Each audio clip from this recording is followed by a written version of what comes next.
They locked the conference room door before I arrived, and that's when I knew I'd been erased. My name is Isabella Trent, Chief Operations Officer at Vanguard Dynamics, a billion-dollar tech consultancy known for its family culture. But families don't send calendar invites without you. Families don't whisper when you walk past the glass walls of the boardroom. And families don't shut the door on the woman who built half the company's systems from scratch. It was a gray Tuesday, the kind that feels like it's made of silence. I was 5 minutes early for the executive strategy meeting, coffee in hand, when I noticed 7 of my colleagues already inside, my so-called equals. They sat in a semicircle around the head of the table, laughing, notebooks open. Through the glass wall, I could see Martin Hale, our CEO, my mentor, my friend, my biggest believer, leaning in, animated, his hands slicing the air as he spoke. He looked 10 years younger in that moment, free. Free from me, apparently. When I reached for the door handle, it didn't budge. Locked. At first, I thought it was a mistake. Maybe the latch jammed. I tapped lightly, then again. No one looked up. Martin kept talking, gesturing toward the screen behind him. My slide deck. My data projections. I froze. A slow, cold realization climbed my spine. They were presenting my quarterly plan without me. I'd known Martin for 8 years. He hired me when I was still grinding spreadsheets in a cubicle at a rival firm. Back then, he said I reminded him of himself, ruthless curiosity, he called it. I believed him when he said he valued loyalty above everything else. He used to say, "We win together, we lose together, Izzy." We had spent countless late nights troubleshooting systems, writing proposals, fighting to keep the company alive in its early years. I'd seen him at his lowest, after his divorce, after the funding almost fell through, after his father died. I defended him when others called him manipulative, because I knew the man behind the mask. Or at least, I thought I did. When the meeting finally ended, I stood by the elevator, pretending to check my phone as the 7 executives filed out. None of them met my eyes. "Didn't know you were around today," said Camille, the head of marketing, her tone too sweet. "I was scheduled," I said quietly. "Oh." A pause. "Right." She gave me a tight smile and walked off. Martin emerged last. He didn't look surprised to see me, just calm. Too calm. "Hey, Izzy," he said, like nothing happened. "We had to make some quick adjustments. Hope you don't mind." Adjustments? I forced a laugh. "You mean the meeting I wasn't invited to?" He shrugged, straightening his cufflinks. "Not everything requires your input." That line sliced deeper than I expected. For years, I'd been the one who fixed everything, from budgets to egos. I was the glue that kept this place from falling apart. And now I was an afterthought. That night, I stayed late in the office, the only light in a sea of darkness. The city stretched beyond the glass, cold and distant. I replayed every detail in my head, Martin's expression, the executive's silence, the way Camille's words dripped with something like guilt. Something was happening, something bigger than a missed meeting. When I opened my email, I noticed a new folder in the shared drive, Strategic Reallocation Plan, Confidential. I wasn't supposed to have access, but years of building the system had their advantages. My fingers hovered over the keyboard. I shouldn't look. But curiosity and betrayal are siblings, they share the same pulse. I opened the folder. There were 7 subfolders, each labeled with an executive's name. And at the bottom, one more. Phase 2, Transition, Isabella Trent. I stared at the words until the screen blurred. Transition. Such a sterile way to say elimination. My chest tightened, but my face stayed calm, my breath steady. The logical part of my brain began to map possibilities, contingency plans, asset control, leverage. But beneath the strategy, something more primal stirred. Not rage. Not yet. Just a whisper of it. A quiet, dangerous clarity.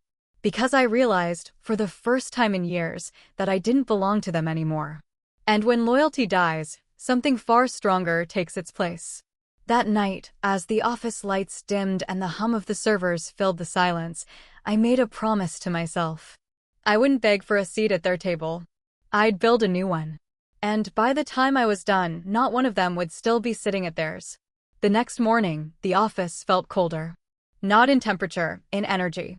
You know how you can walk into a room and feel something shifted, even if no one says it aloud? That's what greeted me when I stepped into Vanguard Dynamics' sleek glass atrium. Conversations stopped mid-sentence. Eyes flickered toward me and away just as fast. It wasn't paranoia. It was choreography. I'd seen that rhythm before, when a project was about to go under, when layoffs were whispered behind closed doors. People start avoiding eye contact, laughter softens, and truth becomes something you have to dig for. But this time, I was the project. Martin was in his office when I walked by, standing by the window, talking to someone on speakerphone. I caught fragments. Yeah, she's still in the loop for now. No confrontation yet. He turned when he saw me and smiled, that polished, easy smile that once made me feel safe. "Morning, Izzy," he said, cutting the call mid-sentence. "Big day ahead." Apparently, I replied, keeping my voice steady. He gestured toward the window. "Beautiful view today, huh?" It wasn't a conversation. It was a distraction. He was nervous. And for the first time, I noticed something I'd never allowed myself to see before. Martin was good at lying. Not sloppy, emotional lies. The kind that hide behind casual charm and half-truths. The day dragged on. Meetings without invitations. Emails with my name removed from CC lists. I asked Camille, the head of marketing, about the new campaign strategy. She blinked, confused. "Oh, Martin said you were focusing on internal ops now." Internal ops? My role was cross-departmental. I'd built the operational strategy that made her campaigns possible. "Oh," I said, forcing a small smile. "Guess I missed the memo." She looked guilty for a split second before covering it with a cheerful, "You know how fast things change around here." "Yeah, I did." By noon, I felt like a ghost walking through the company I'd built. People avoided standing near me. Even my assistant, Jenna, sweet, loyal Jenna, looked like she was hiding something every time I came near her desk. When I finally cornered her gently in the break room, her eyes darted around like we were being watched. "Jenna," I said softly. "Did I do something wrong?" Her lips parted, but no words came out. After a moment, she whispered, "They told us not to involve you in anything strategic right now." "I'm sorry." My heart sank. "Who's they?" She didn't answer. Just looked down at her coffee, tears forming in her eyes. That hurt more than any of Martin's smiles. By evening, my instincts were screaming. But instincts are strange things, especially when they clash with loyalty. I'd built my career on logic, not feelings. I told myself I was being emotional, dramatic, maybe even paranoid. After all, Martin trusted me. We'd been through hell together. He'd confided in me, leaned on me, called me his right hand. Surely, this was just a misunderstanding. Maybe some restructuring. Maybe temporary. But when I tried to find my name in the upcoming project calendar, it was gone. Every assignment I'd led, every client I'd managed, reassigned to one of the other 7 executives. All except one, a transition documentation file I hadn't created. At 8 p.m., I walked past the darkened meeting rooms, trying not to let my hands shake. The glow of city lights reflected on the polished floor, each step echoing too loudly. Then, from behind a door, I heard voices, Martin's and Victor, the head of finance. "Can't keep her out forever," Victor was saying. "She's not stupid." "I know," Martin replied. "That's why we need to move quietly." If she gets wind of what we're doing before the vote, the door creaked under my hand, and I stepped back before they could see the shadow. Vote? My chest tightened. Vote for what? I wanted to storm in, demand answers. But some quiet, disciplined part of me, the same part that built this company from sleepless nights and self-control, held me still. I walked away instead, my pulse hammering in my ears. That night, I sat in my car in the empty parking lot, staring at the building's reflection in the windshield. For the first time, it didn't feel like mine. I thought about every late night I'd spent fighting for promotions, defending Martin in board meetings, believing his "we're a team" speeches. And now, the same people who'd cheered when I landed our biggest contract couldn't even look me in the eye. The confusion hurt worse than betrayal. Because betrayal has clarity. This was fog thick, disorienting, suffocating. My logical mind told me to gather facts before reacting. But my instincts whispered louder, "You're being replaced." Still, I couldn't let myself believe it. Not yet. Because to believe it meant accepting that the man I trusted most had built this trap long before I saw the signs. And that truth I wasn't ready to face. She doesn't know it yet, but the quiet unease settling in her chest is the start of everything. The storm hasn't hit. Not yet. But it's coming. And when it does, every one of those 7 executives will wish they'd never locked that door. The truth didn't explode, it unfolded. Quietly. Precisely. Like a well-orchestrated life finally running out of places to hide. 3 days after overhearing Martin's conversation about the vote, I got my answer. And once I saw it, I couldn't unsee it. It began with an anonymous email. No subject line. No signature. Just one sentence. "You should look at the board proposal under strategic realignment." For a moment, I thought it was a prank. But my hands moved before my doubt could stop them. Within seconds, I was inside the company's restricted database, a place I technically shouldn't have had access to anymore. But I'd built the system. I knew where the ghosts hid. And that's when I found it. Executive vote.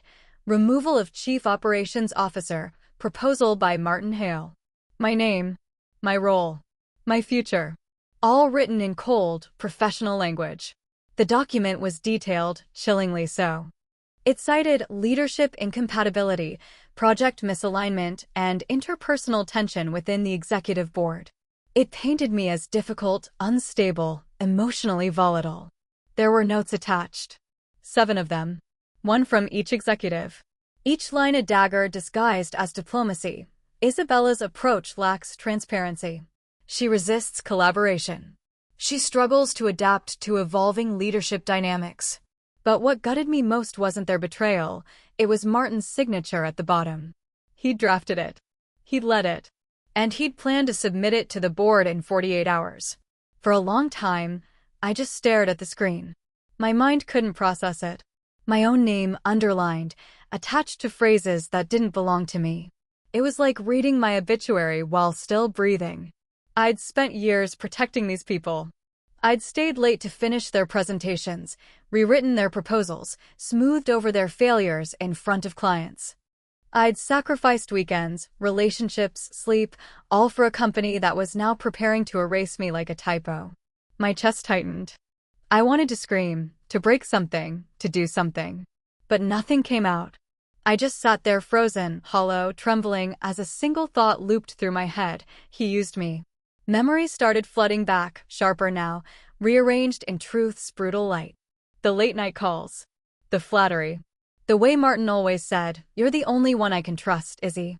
The way he'd make me handle the ugliest parts of the job, firing people, cleaning up financial messes, taking the hits so he could look untarnished. I'd thought we were a team. But I was his shield. His loyal soldier. The one who took the arrows while he built the empire. And when he didn't need me anymore, he turned those same arrows around. Around midnight, I opened my laptop again and searched through old email chains. I wanted to see how far back it went. And that's when I found it, the true gut punch. 2 months ago, Martin had forwarded a confidential financial file to the 7 executives, one I'd compiled after our audit. But the version he shared wasn't mine. It had been altered. In his version, my name was listed as the source of a costly budget misallocation. A fake number, one that made it look like I'd mishandled funds to inflate quarterly success metrics. That's why the board had started distancing themselves. Why the others had stopped trusting me. Why even Jenna couldn't meet my eyes. He hadn't just betrayed me. He'd framed me. The shock broke me open. I pressed my palms against the desk, shaking, the words blurring through tears I didn't even realize were falling. I felt humiliated. Exposed. Small. Like the walls I'd built of competence, of respect, of pride, had crumbled in one cruel swipe of his pen. And beneath the pain, something uglier surfaced. Guilt. Because I had seen it coming. The small red flags, the quiet lies, the laughter that didn't reach his eyes. I'd seen them all, and chose to believe in him anyway.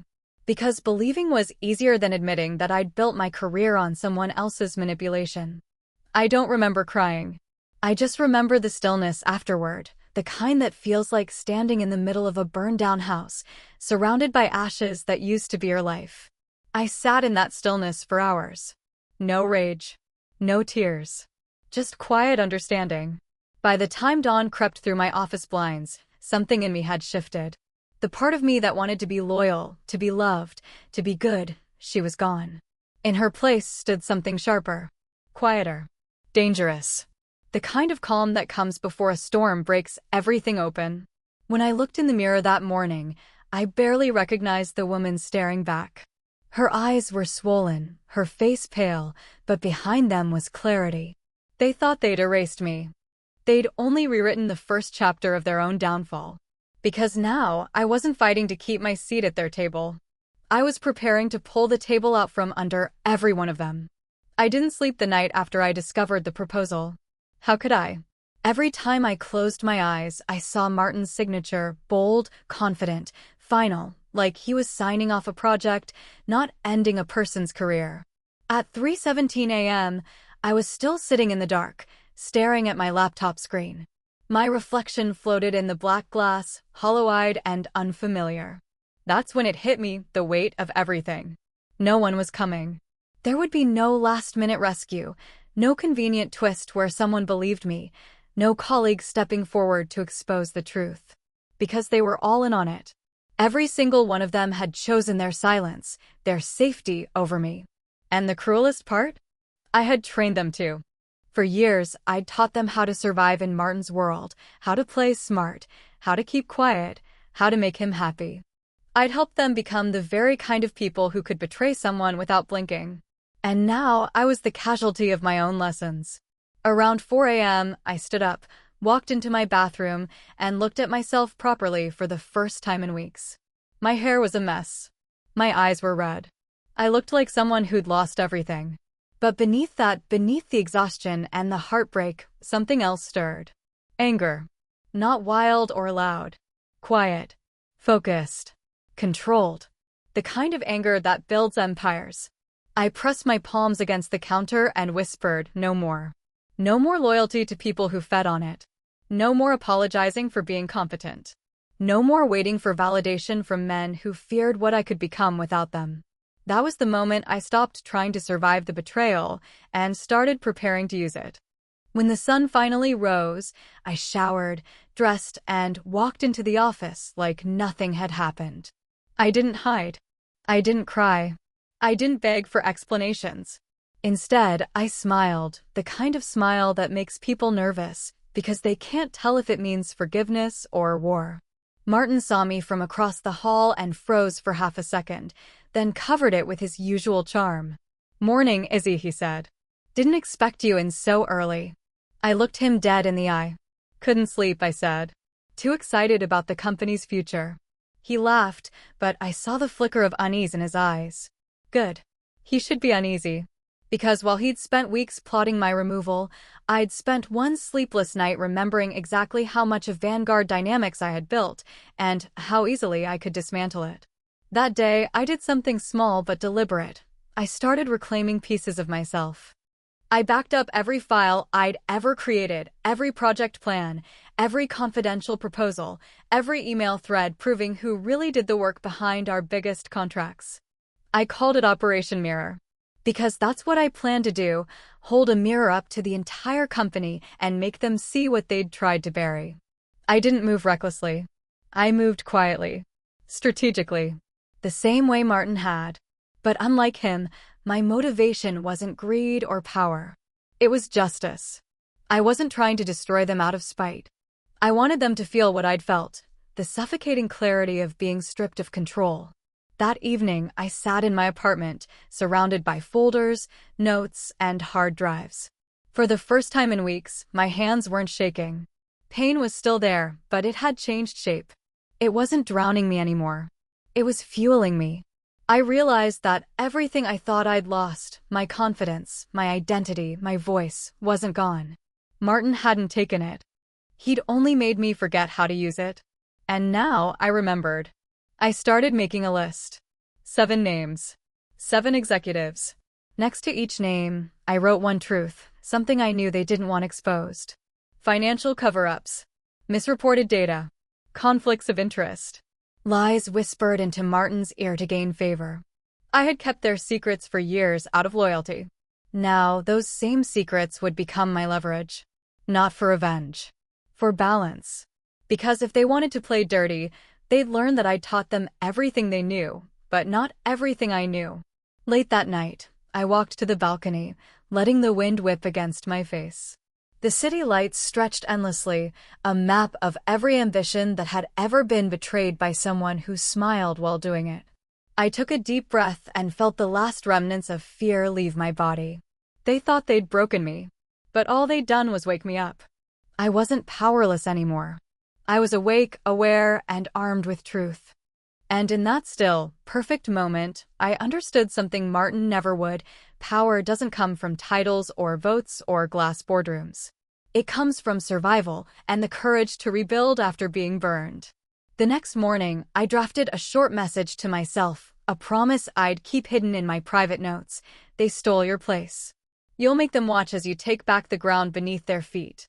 Then I closed my laptop and smiled.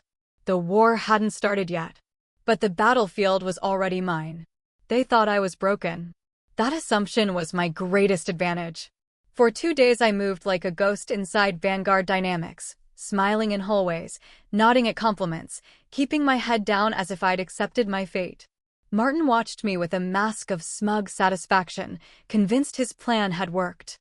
He didn't notice the way my hands trembled only when I was alone, or the way my eyes cataloged every unlocked drawer, every unattended laptop, every habit I could use against them.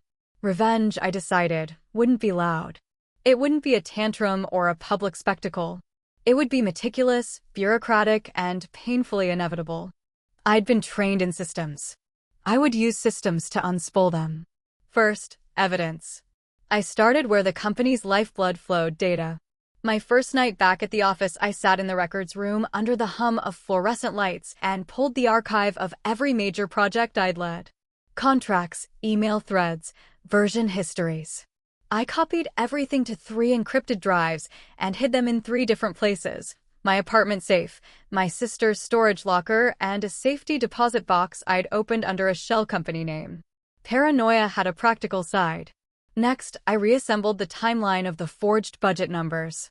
It took patience, but the trail was there. A forwarded file with a fingerprint, metadata that matched an internal machine assigned to Martin's executive assistant, a timestamp that contradicted Martin's travel logs. Small things, but forensic. I printed the receipts, traced the email headers, and labeled each piece like a detective building a case. Second, leverage. I opened the folders I'd kept on each of the 7 executives, not out of spite, but as insurance. Camille's flashy campaigns hid a pattern of off-the-books influencer payments. Victor's spreadsheets had friendly rounding that funneled small slivers into an unnamed consultant's account. There were memos that hinted at kickbacks, client promises that never reached legal. They had all shaded the truth to survive in Martin's ecosystem. I had the receipts. I didn't release them yet. Instead, I wrote quiet notes in a private ledger, cross-referencing names, dates, and potential impact. I mapped who would crack first under exposure: the ones dependent on reputation, the ones with financial pressure, the ones who needed external validation. This was not a shotgun approach. It was chess. Third, social traps. Power is social glue as much as it is legal paper. I started with the softest pressure: whispers. I didn't spread rumors. I planted facts in the right ears. A carefully phrased question to a junior account manager about any odd transfers you remember, and then an offhand comment to an old client about inconsistencies in last quarter's numbers. Humans connect dots for you when they suspect a pattern. They're better at gossip than any investigator. I also leaned on relationships I'd neglected. I reached out to former clients with whom I'd shared late-night strategy calls. I offered to help them on a small pro bono consultation under the guise of wanting to prove my value despite the turmoil. They responded with gratitude, and one of them, a partner at a venture fund, mentioned that he'd noticed discrepancies in invoices during our last pitch. He offered to let me send his finance team a copy of my audit to cross-check. That was the kind of ripple I needed. Fourth, the legal hammer. I wasn't naive enough to think that rumors alone would topple a board. I drafted a dossier for an employment lawyer I trusted from a previous role, someone who'd handled corporate fraud before. The document was airtight: timeline, falsified figures, the email trail, witness statements. I didn't send it. Not yet. But having a legal narrative shaped how I archived evidence and how I would confront each executive if they ever tried to corner me publicly. All the while, Martin strolled through the office like a man who'd just won a race. He posted photos from golf weekends. He made small, triumphant speeches about lean leadership at town halls. He assumed my silence equaled surrender, which meant he didn't watch his step. I started to test little ripples. A leaked file to one of the junior analysts, just a redacted extract showing a suspicious payment, and watched how they reacted. Panic flickered in one executive's eyes when I mentioned it casually in a meeting. Another executive began micromanaging numbers the next day, defensive and brittle. These were the cracks I needed. Emotionally, every move felt like exhaling a held breath. The hurt was still there, an ache that tasted like metal, but it had calcified into something precise. Each spreadsheet I copied, each email header I decoded, was a stitch in a garment that would one day fit perfectly around the truth. I also kept my vulnerability close. I let a couple of trusted colleagues see the public version of my devastation, the quiet, broken woman who couldn't understand how a team could betray her. It made them lower their guard. The duality worked. The world saw a defeated Izzy. I became a patient architect of their undoing.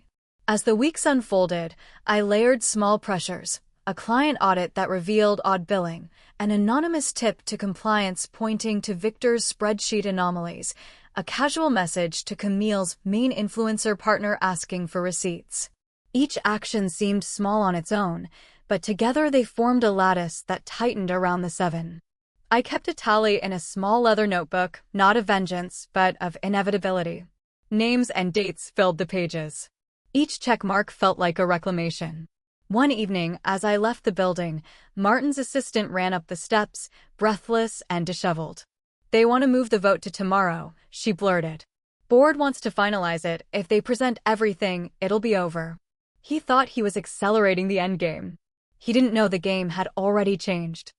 I smiled at the assistant and patted her on the shoulder, and somewhere a little part of me hummed with a calm so deep it felt like a promise.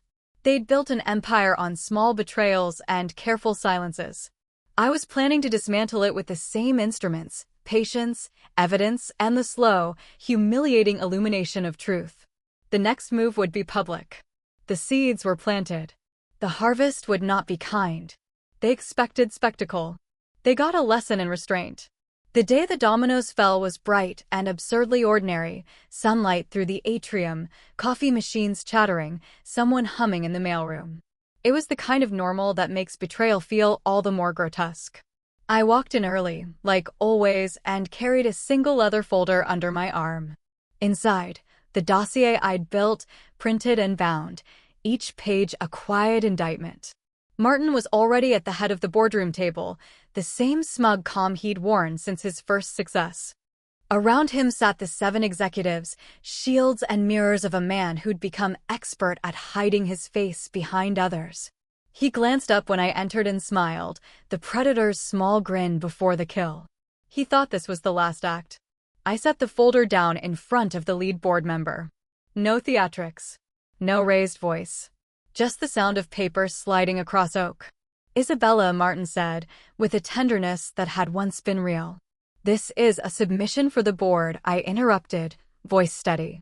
"There are inaccuracies in the proposal you intend to file. I thought the board should see the full record before they vote." He scoffed, the sound brittle. "We'll review it in due course." "Please do," I said. "I've sent copies to legal, to compliance, and to our largest clients' audit teams. I also shared them with a partner at a fund that reviews vendor integrity. They asked to be included." I let that hang. No flourish. Just the truth, folded into quiet facts. Then the room changed. The air thickened. People read. Eyes moved from page to page. Fingers traced headers, email timestamps, altered spreadsheets, and the small forensic marks that couldn't be faked: metadata, IP logs, forwarded headers that matched Martin's assistant's machine, bank feeds tied to shadow consultants. Each piece fit like bone in a body. Martin's face lost color. His hands tightened around a pen until it crumpled the paper beneath. The 7 executives blinked, then glanced at one another. The practiced armor of unanimity cracked into something ragged and human.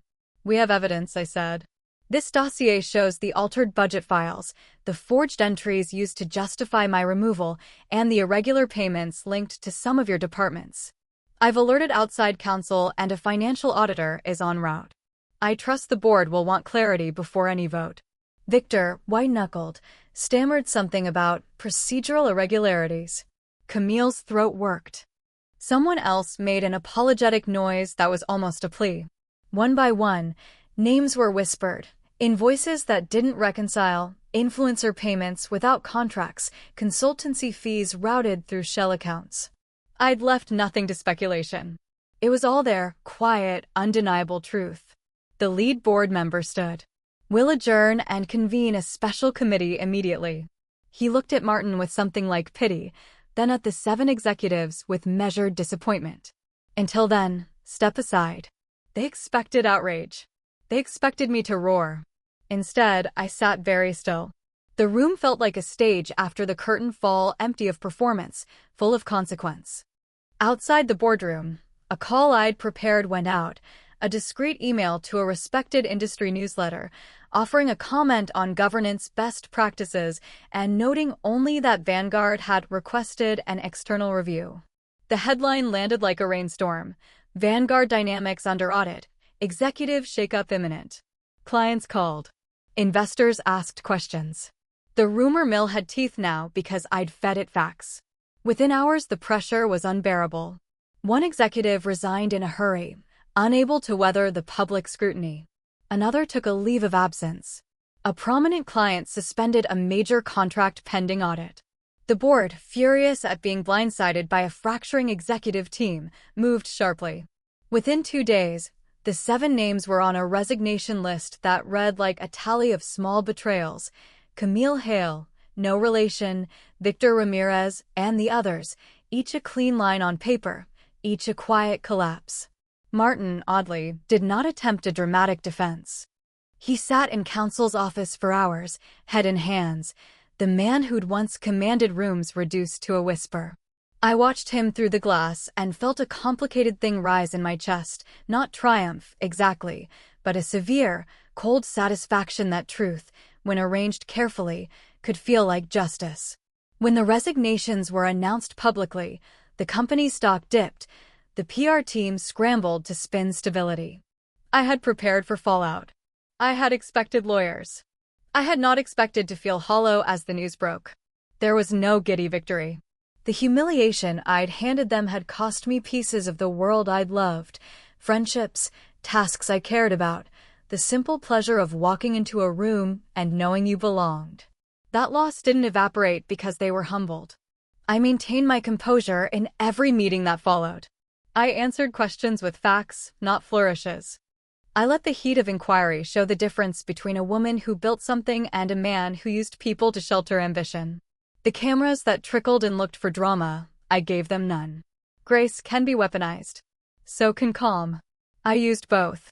In the end, the 7 left not with a bang, but with a procession of quiet departures, legal filings, severance agreements, non-disclosure pacts. The public exposed what betrayal feels like, the slow erosion of trust, the dry rust of unnoticed small hurts. Their resignations matched the betrayal in its emotional currency, private, dignified on the surface, devastating underneath. That night, when the building finally emptied, I stood in the atrium where I'd been locked out weeks before. The echo of my footsteps was softer, different. I didn't cheer. I didn't dance. I simply breathed. They had tried to erase me with a vote and a forged file. I'd built a ledger of truth and set it in motion. The victory wasn't loud. It was precise, inevitable, and as cold as the paper that had once declared my end. Outside, the city lights glittered as if nothing had changed. Inside, The boardroom was a small ruin, and I, for the first time in a long time, felt the shape of my own future waiting to be written. Morning light streamed through the glass walls of the top floor, the same walls that had once watched me crumble. The city below pulsed as it always had, but something in the air felt lighter, freer, like the silence after a storm that has taken everything false with it. It had been 3 weeks since the 7 executives resigned. Their names were stripped from office doors, their bios scrubbed from the company site, their smiles erased from every glossy brochure they once demanded to be in. The board called it a necessary restructuring. The media called it a reckoning. I called it closure. Martin Hale was gone. The last I heard, he'd taken a temporary post in some consulting firm that would never carry his name again. The man who once commanded entire rooms with arrogance now avoided even small gatherings. Justice had come, not in the form of a courtroom verdict or a public shaming, but in something more precise: silence. The kind of silence that follows when people finally stop believing your lies. I didn't celebrate. Not really. My revenge had never been about noise. It was about balance. About making truth weigh as much as deceit once did. When the board offered me Martin's position, CEO, I declined. Not out of fear, but clarity. I had already proven my worth to myself. I didn't need the corner office to validate it. My ambition had survived the fire, but my soul wanted something simpler now. So I walked away. I packed my few things: a plant, a notebook, a framed photo of my first team, and left the building for the last time. Each step down that polished hallway was a small act of liberation. For the first time in months, I wasn't walking toward anything. I was walking away. In the quiet that followed, I rebuilt myself. I started consulting for small startups, led mostly by women who'd been underestimated or dismissed. I taught them what I had learned the hardest way possible: that silence can be a weapon. That intuition isn't paranoia, it's the whisper of truth trying to save you. That power earned through grace lasts longer than power taken through deceit. There were nights I still thought about Martin, not with anger anymore, but with a kind of detached wonder. How could someone so capable waste everything chasing dominance?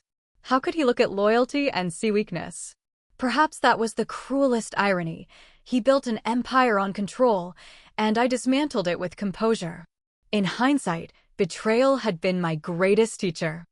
It taught me that strength isn't the absence of pain, it's the ability to face it without losing your softness. It taught me that trusting again doesn't mean being naive, it means you choose courage over cynicism. And most of all, it taught me that peace isn't something others grant you. You create it the moment you stop seeking approval from those who tried to break you. One evening, months later, I received a letter. Handwritten. No signature, but I knew the handwriting immediately: Martin's. It was short. Just a single line: "You destroyed me with the truth, and somehow I respect you for it." I folded the letter and placed it in a drawer. That was the closure I didn't know I still needed.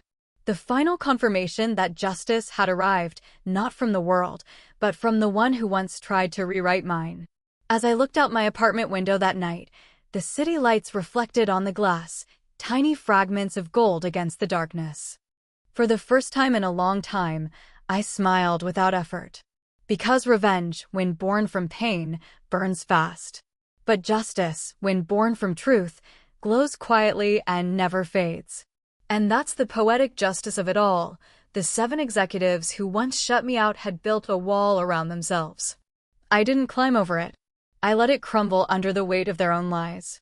Now I live free beyond those ruins, wiser, calmer, unstoppable. If you've ever faced betrayal, at work, in friendship, or in love, remember this: you don't need to fight with rage. You just need to stand with truth. The universe has its own timing for justice, and it never forgets. Tell me in the comments, have you ever been shut out by people who underestimated you? How did you rise again? If Isabella's story moved you, don't forget to like, subscribe, and share this series. Somewhere out there, someone needs to be reminded that silence can be power, and grace can be revenge. Because sometimes, the sweetest revenge isn't destruction, it's evolution.